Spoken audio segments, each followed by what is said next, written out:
All right, today we're going to talk about how to burn off belly fat as fast as possible. And this video is for beginners, and I'm going to show you the basics of how to do it.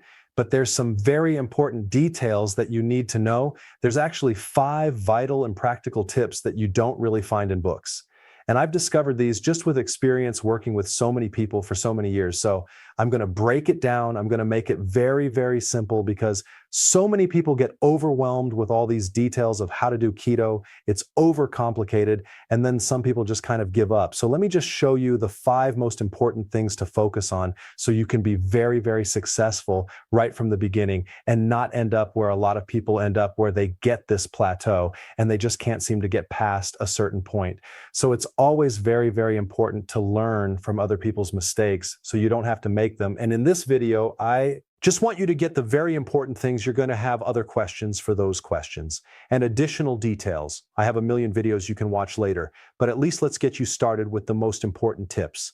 Now, what is the goal of getting on the ketogenic plan? The goal is to bring your insulin levels as low as possible. That is the goal. If your insulin levels are low, you have a maximum fat burning. You have maximum ketosis.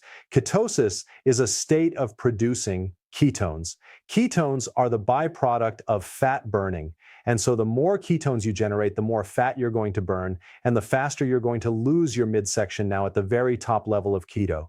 We have these macros, we have carbohydrates, and you want to keep your carbs between people, say between 30 and 50 grams. But I'm going to tell you, keep them below 20 grams or less, especially if you want to speed things up. And then we have protein. We want to keep that between 3 to 6 ounces of protein per meal, but that varies depending on your size and your metabolism and your age and how many meals you're consuming. If you're just doing OMAD 1 meal a day, obviously you're going to be doing more protein. If you're a bodybuilder, if you're exercising a lot, you're going to need a little bit more. But for the average person, just consume the amount of protein per meal, the size of the palm of your hand. Okay, that's it. I just want to keep it really, really simple. Now, as far as fat goes, you're going to be consuming 75 of your calories of fat. Now, what does that mean? 75 of your calories. How much is that in grams or ounces? So for this video, I'm not going to get into the complexities of measuring different grams to get your macros. So when I explain the tips, you'll understand how much fat you'll need. All right, tip number 1, instead of counting your grams of carbs, it's going to be much easier to consume certain carbs that you don't have to count. Okay, and I'm talking about leafy green vegetable salads because this is mostly fiber and the insulin response is almost zero because fiber is the only carbohydrate that does not affect insulin. So when we're talking about salad, we don't have to be counting carbohydrates. In fact, I want you to consume a larger amount of salad. I want you to consume at least 7 cups of salad per day. It's not hard to do that. And one little tip on this point with salad to make it easier to consume is we use a salad cutter. So we actually cut the salad down. So we have this bowl of salad and then we cut it down. And it just makes it even smaller and it's easier to consume. So instead of trying to be overwhelmed with all these carbs, just use vegetable carbohydrates. Okay, like salad. And don't even worry about counting your carbs, and you can put other things on it as well, like feta cheese. Definitely put the olive oil or vinaigrette, and just make sure your salad dressing has, like, I don't know, 1 or less carbs. Okay, there are so many salad dressings that are out now that are virtually carb-free, but there's so many other salad dressings that are just loaded with sugar, and that could be a hidden problem. Now, why do we want to consume all this salad? Well, keto is all about being low carb, right? Keto doesn't emphasize adding more nutrients. The type of keto that I always recommend is the healthy version of ketosis. So we're not only reducing insulin, we're enhancing nutrients so you can actually be healthier. At the end of the day, there's huge benefits of lowering your carb, but there's also huge benefits of having nutrient-dense foods. And the thing that salad has is it has a lot of potassium, it has a lot of magnesium, and it has a lot of vitamin C, in addition to other vitamins like vitamin K1 and folic acid, and has a lot of phytonutrients, which are those things that go way beyond just the normal vitamins and minerals and trace minerals. But consuming this large amount of salad on a keto plan will give you these nutrients to prevent keto cramps in your calves. It can help prevent keto fatigue, keto flu, and it'll improve a condition called insulin resistance. So it'll help lower insulin even more, and it'll even give you energy. Now, as a side note, additional tip. I always recommend to do your salad first. If you do your salad first, you'll definitely not overeat your protein if you eat your protein first and then your salad. I find a lot of people can't seem to consume that much salad after they eat the protein. Now, if you're having a hard time with doing that much salad, do what you can, and you can also enhance things with a good electrolyte powder. Now, I'm not biased of my own electrolyte powder, but I will say that it is the highest quality electrolyte on the market. So the tip number one is consume the salad at the beginning part of your meal. All right. Number two, protein. There's a couple practical things about protein you need to know. First of all, maybe you want to start with the protein the size of the palm of your hand. And if you're a bigger person or a younger person, have more. And if you're an older person with a slower metabolism, have a little bit less. If you have too much protein, then you're going to find that you're going to feel sluggish. And that can slow down your ketosis as well. Now, the same goes with not enough protein. You can feel too tired because your body needs a certain amount of protein.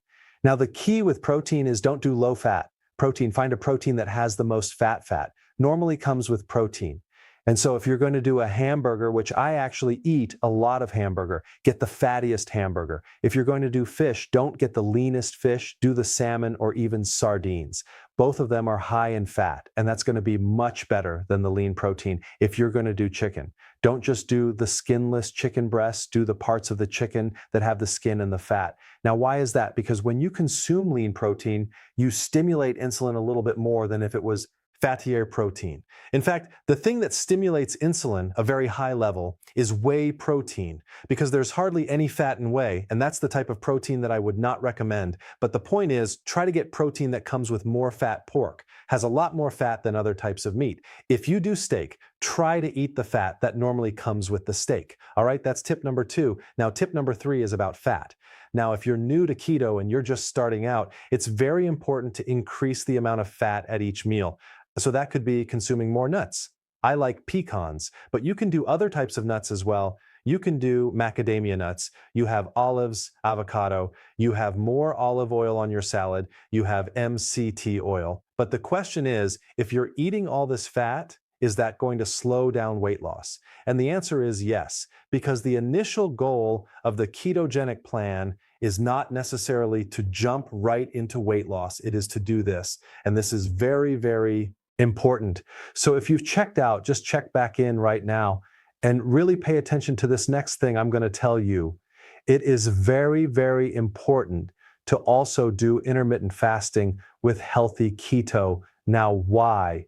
Well, if you were to check your ketones, your blood ketones, and the scale goes up from 0 all the way up to like 7, it can go a little bit higher, but roughly there's a scale, right? If you do just keto without intermittent fasting, chances are you're not going to get above 1, 2, maybe 3, okay? Your level of ketones, the higher, the more ketosis, the deeper fat burning you're going to be in, and the lower in the scale, the less you're going to be into ketosis. So if you wanted to get your numbers like 4, 5, maybe 6, you need to add in a minute fasting and potentially even exercise. But we're not going to talk about exercise right now. We just want to talk about intermittent fasting. So the combination of low carb and immune fasting together is really powerful if you want fast results, getting rid of your belly fat. And to do that very easily, we don't want you to have an appetite. We don't want you to be hungry all the time. We don't want you to have cravings. So the first strategy or tip to do this is to add more fat to the meal, so you can go longer without eating.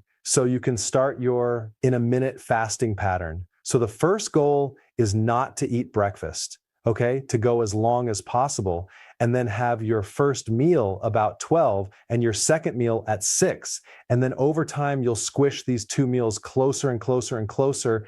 And for some people, you're just gonna like eliminate the lunch altogether and just do the dinner. So you're doing one meal a day, which is called omega. Now, when you eat this fat at the meal, you're going to be very satisfied, okay? And within 2 to 3 days, you're not going to be hungry at all. You're going to lose your appetite. Why? Because you're able to fast longer and you're going to be more into ketosis. So in other words, your body is going to start burning your own fat, which is a new concept for a lot of people.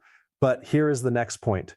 Don't eat if you're not hungry. So many people screw this up because they're doing this robotic. They're told this, how many meals that you need to have per day, and they're doing low carb, but they're not losing weight and they're eating when they're not even hungry. Huge mistake. If you're not hungry, don't eat. Why would you want to screw up your fat burning? I mean, here you are. You finally lowered your carbs. Your body is tapping into your fat. It's getting rid of the fat on your liver and your midsection, and your appetite is gone because you are eating when you're not eating. And then you eat a meal, and now you're going to be hungry a little bit later because every time you eat, you pop yourself out of ketosis, regardless of what you eat, just because eating triggers insulin, and high insulin blocks the state of ketosis. This is why we do intermittent fasting, and this is why this rule is so important. So as soon as you start getting into this adaptation where you're burning your own fat and your hunger goes away, the next meal, you start cutting down your fat, this MCT oil, the extra nuts. Why would we want to do this? Because, and this especially applies if you have a slow metabolism. If the body has a choice between dietary fat and its own fat, it's going to go after and burn the dietary fat before your own fat. And what we're trying to do is to get you to burn off your own belly fat. And so you don't want to go crazy with too much fat while you're in the middle of this plan. In the very beginning part of ketosis, you want to increase fat. And at the very end of this cycle, when you reach your goal, that's when we also want to increase your fat, but not in the middle of this program where you're just in fat burning and you've lost your appetite. You're not craving. Everything's going great. You don't have to add a lot of fat. You just want to have the fat that normally comes with the protein. Now, you definitely don't want to go low fat, but just don't start adding all this additional fat unless you have a high metabolism.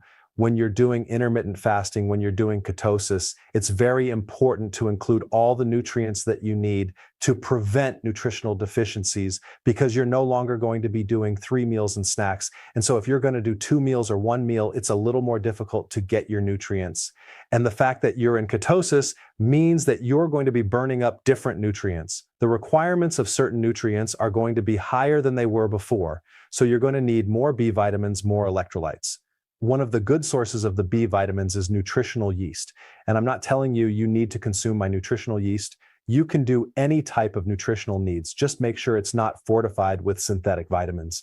But the B vitamins are very, very important. Electrolytes are very important. And sea salt is very, very important if you're not consuming extra sea salt. What's going to happen is you're going to feel weak. Make mental note of that and start adding more sea salt to your diet. Now, if you're consuming a large salad at that meal, the need for electrolytes will not be as great because you're going to be getting potassium and magnesium and other minerals as well. All right? Number 5, we want to make this a lifestyle change. We want this to be enjoyable. The fact that your cognitive function is going to improve your energy, is going to improve your mood, is going to improve, and your belly is going to shrink, is all going to make you happier. You're going to feel better. But a lot of people miss all these kind of pleasure foods. And so there's a couple things that I include after a meal that you might want to also include. And one is a low-carb chocolate. You can do Lily's chocolate. There's a lot of other chocolate products that you can consume that have low carb. But I tend to do a little chocolate after my first meal, not a whole bar. I might have a half a bar, and it's actually quite pleasurable. The other thing you can do, not every meal, but maybe a few times a week, is to make some really cool keto desserts and have one of those at the end of the meal. It's very, very pleasurable, very enjoyable. And I will put a link down below of those recipes, and that way you can look forward to having some healthy version of a dessert. So at this point, if you do these basic things, these 5 things, you're going to notice some considerable results, but you're going to still have questions. And I have a lot of videos on the questions that you have, but I don't want you to get overwhelmed with all these details and lost in the woods. I want you to keep it really, really simple and just jump in without having to learn an entire book of details. In fact, I just recommend that you start right now while it's fresh in your mind. And so if questions come up, just do a search. I have a video for every single question you have. But there's 2 more things I want to mention. If something is working, don't change anything. So many people go along and they're getting great results and then they change something. Why did you change something? It was working. Just keep going. But on the flip side, if something is not working, then you need to change something. And for that information, I have a lot of videos on Plateau, and I'll put some links down below. You can save those and then watch them when you need them. And the last point, and probably the most important point, is this concept of you don't lose weight to get healthy. You have to get healthy to lose weight. It's get healthy first. then the weight loss comes. And that's what we're trying to focus on, the healthy version of ketosis. So to get healthy and keep this really, really simple, I created a very short playlist of step 1, 2, and 3 that I want you to watch right now. Check it out, get started immediately, and send me your success story.